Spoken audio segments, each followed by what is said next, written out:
Hey, good morning, good afternoon, depending on what time you are reviewing this video.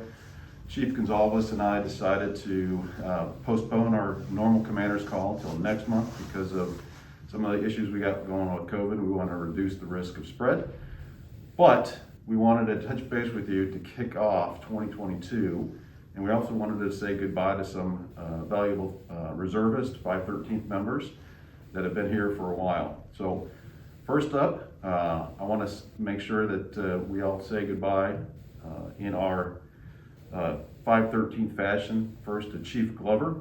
Chief Glover has been around for a long time. I've known him since he was a Master Sergeant.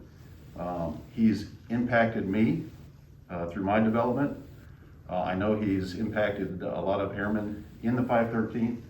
I've relied on his counsel over the years, and he has also tuteled and taught, mentored airmen outside the 513th with his senior development courses and whatnot. He's got some long legs left. I know the Reserve Command has some really good expectations for him, but I want to, without further ado, I've got a memento that I want to give to Chief Glover, and I know the Chiefs do as well. So Chief Glover, come on over here real quick, please. All right. I want to thank you for your friendship and your commitment to airmen. Every single person in 513 owes you a debt of gratitude. Like I said, I've enjoyed your counsel and your friendship for these few years that we've been together. I want to present you with the Commander's Coin. Thank you, sir. All right. I appreciate it. And this is not done yet, but we do have a nice lithograph right here that we want to present to you. We're going to kick it over to maintenance real quick and let them sign it. Okay. And then we know you're here locally because you have a civilian job here on base. Yes, sir. So we're going to invite you back during sometime during the week and present this to you all signed and ready to go. Okay. All right. Cool. Here you go. Chief, will you take that? Yep. Yes, sir. Now I'm going to bring Chief Gibson up and turn it over to Chief Gonsalves.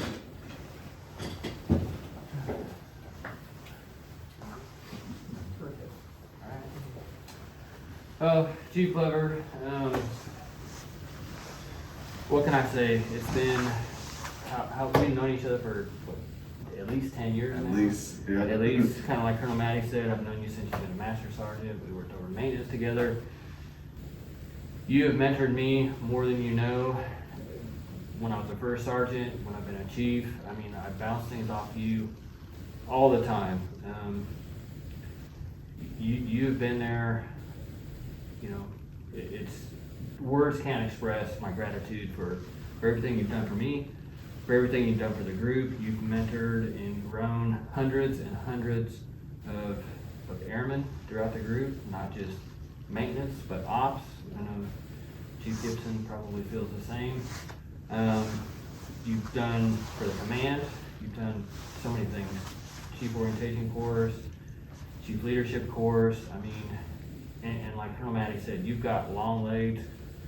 You're going to be a command chief one day. I know it, and I look forward to being there when you put it on. So, for me, from the Chiefs, from the 513th, thank you for everything that you've done for us, for the group, and I look forward to following your career and seeing where you go and what you do. So, on behalf of the Chiefs group, I've got the memento here. Man, thank you guys. Chief Gibson, any words? Everything that Steve said, I'll give the ditto on it because phenomenal. Personally and professionally, you've always been a great friend and mentor to me. I've watched you grow through the years, and you've grown us with you. Thank you on behalf of not only the Chiefs, but on part of the 513. You're amazing. You're going to do phenomenal up in Kansas. We're going to miss you. But as Colonel Mattey always says, you know that your family's here. You're always welcome back, and we're here for you. We love you. Thanks, man. Bring it in. I'm sorry. I know protocols and all that stuff, but I love you guys. I really do. Can I say a couple things? Absolutely. I thank you, everybody. Colonel Mattey, Chief Gonsalves, Mike, Robert's not here, Rob Doty, Jay Harris, the cadre of chiefs and SELs, it's a team sport. I've been in this organization for 20 years, almost 20 years, and I told the guys yesterday, I don't think I can't put into words how much I love this place, how much I appreciate it. It's the only reserve unit I've ever known. It's going to be awkward to go sign in somewhere else next UTA. It's going to be the first time that my patch is not going to say 513th on it, and that's going to be kind of tough to swallow. But you know, like I said, it's a team sport, and it is not about me. You know, I appreciate all the kind words, but the best part about this is, you know, I get a chance to see people grow and develop, and hopefully one day there's going to be somebody out there better than me, and that is the ultimate goal. You know, I feel good, and it makes me feel good, and I feel like I shine when we shine as a team, because we rise and fall, fight together, and I would ask that you guys always remember that we have to be lockstep and in sync with each other. That's the only way we're going to execute this mission. I know times are tough with money and all of that, but just remember what we do and why we do it. And if you don't ever lose focus to that, I think we'll be all right. Thank you guys. I appreciate it. Love you guys, and I'll see you around. I'm not going to be far. All right. Appreciate it. Okay. Thanks, Chief. I appreciate it. You're good to go. Chief Gibson, thanks for being here. All right.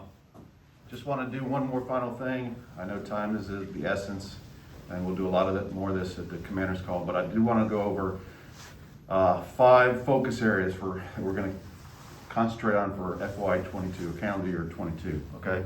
The first one is our conversions, right? We postponed GTX conversion because we were deployed last year, right? Now they're in reconstitution. We have an awesome plan. DOW Savage has put together a perfect plan that we are executing, and in fact, we are probably just a little bit ahead of schedule on that.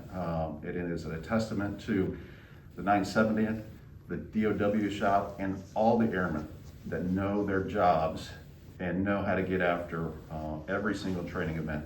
We're flying 2 sorties this weekend, and we got a ground training event going on right now. That is awesome. So that's number 1 focus area.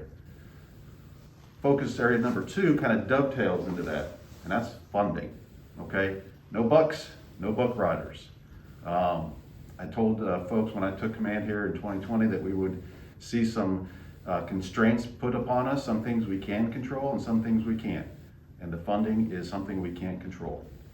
Many of you in the reserve organization here are entrepreneurs or business owners or work for large corporations.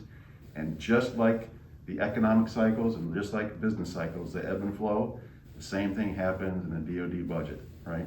But I can tell you one thing right now, we have got some great leaders, General Scobie, Chief White, General Ratliff. They are all looking out for us to make sure that our UTAs are funded and that our annual tours are funded and our additional TEEPs are funded so we can get after business.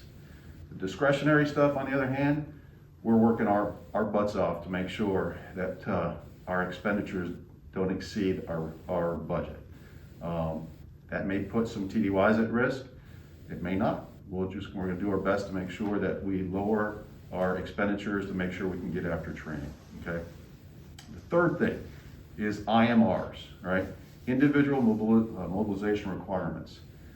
I know the squadron commanders are going to get after it. We are kind of retooling our readiness shop to make sure that we provide expectations and that we make sure that every single member knows what to do, when to do it, and when to get it back to us. Okay, so we're going to go after that. And in addition to the funding aspect of it, and the continuing resolution, we're also underneath the hiring freeze. Okay, there's a whole host of vacancies that we got coming due here in the beginning of 2022, and it's a domino effect. So we have to get exceptions to policy, to hire civilians, to hire arts, and it's a domino effect. So we're going to work our butt off to make sure that we can sequence our requests in and get those staffed as soon as possible. And then the 5th aspect, and it kind of ties everything together, is resiliency, okay? I don't care how much of an experienced guy you are. I don't care It doesn't matter if you're the best pilot, your best ABM, best technician, but it's the level of resiliency that's gonna make sure that you succeed or fail, okay? And there's different pillars of resiliency, and our goal is to make sure every month we hit on one of those pillars to help you focus on your personal resiliency.